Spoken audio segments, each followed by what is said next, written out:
ቢላሉል ሐበሺ ታላቁ ሶሐቢ ገና በዱንያ ላይ እያሉ ጀነት ትናፍቃቸዋለች የተባሉ ለዲናቸው ሙሉ ነገራቸውን ጀባ ያሉ በጽናታቸው ኩፋሮችን ያንገበገቡ በነብዩ ፍቅር ልባቸውን ያረጠቡ የነብዩ ሙአዚን ነበሩ።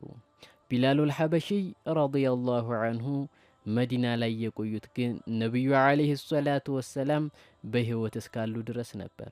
ታላቁ ሰው ሰለላሁ ዐለይሂ ወሰለም በሞት ከተለዩአቸው በኋላ መዲና ላይ መቆየት አልተቻላቸውም። ትውስታው አላስቀምጥ አላስቆምም አላቸው። ምክንያቱም የተለዩት እኮ በውበት አይሉ በባህሪያቸው፣ በጀግንነት አይሉ በደረጃቸው ምሳይም አምሳያም የሌላቸው ነብዩ ሙሐመድ ዐለይሂ ሰላቱ ወሰላም ናቸውና እዛ መዲና ላይ መቀመጥ መቆየት ሲያቅታቸው መዲናን ለቀው ወደ ሻም ድመሽቅ አቀኑ።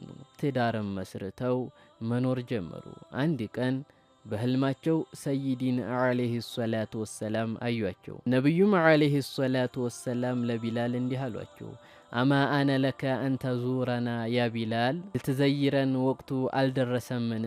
አትዘይረንምን? አሏቸው ነቢያችን ሰለላሁ ዐለይሂ ወሰለም። ቢላልም በጣም አዝነውና በናፍቆት እየተቃጠሉ ከእንቅልፋቸው ነቁ። ከዚያም ነብዩን ዐለይሂ ሰላቱ ወሰላም ለመዘየር ጊዜ ቀጠሮ አልያዙምና ጉዟቸውን ጀመሩ። መዲና ላይ ሲደርሱም ወርደው መስጂድ ውስጥ ገቡ።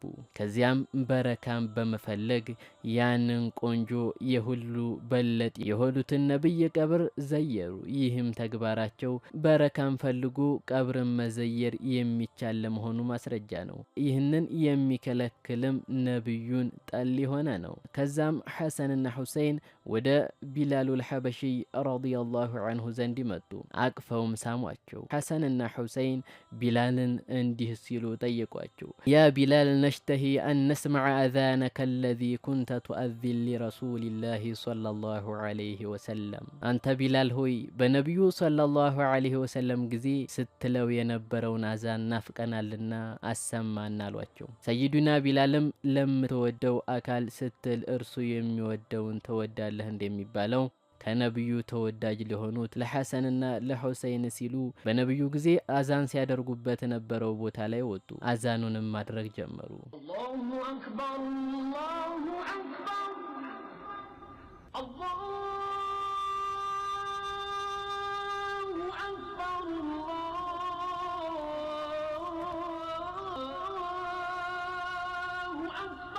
አላሁ አክበር አላሁ አክበር በሚሉ ጊዜ መዲና ተንቀጠቀጠች። አሽሀዱ አን ላ ኢላሃ ኢለላህ አሽሀዱ አን ላ ኢላሃ ኢለላህ ብለው በቀጠሉ ጊዜ መዲና መንቀጥቀጧ ጨመረ። አሽሀዱ አነ ሙሐመደን ረሱሉላህ አሽሀዱ አነ ሙሐመደን ረሱሉላህ ባሉ ጊዜ ቢላል ከዚህ በኋላ መቀጠል አልቻሉም። አቅሙም አነሳቸው።